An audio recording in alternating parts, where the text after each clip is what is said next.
Здравейте, приятели! Правя това включване, за да дам отговор на един въпрос, а именно защитен е купувач, когато купува с банков кредит. Отговорът е много прост. На практика банката обследва внимателно всеки един имот, тъй като имота на практика е собственост на банката до момента, в който вие не го изплатите.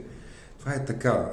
До някаква степен това е гаранция, но имайте предвид, че едно от условията, за да влезете в сделка, е да имате разписан предварителен договор, който трябва да влезе в банката. На предварителния договор вече вие сте сами. Затова е много важно да имате човек, който адекватно да бъде с вас от самото начало до самия край, т.е. да ви съдейства за изготвянето на предварителния договор, да ви защити, ако има някакви неизправности по самия договор. Така че да, имате гарант за самата покупка от страна на банката, но на предварителния договор вие сте сами.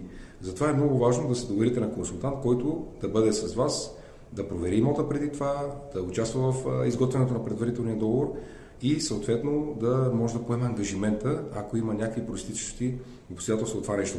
Това е за сега. Успешен ден на всички!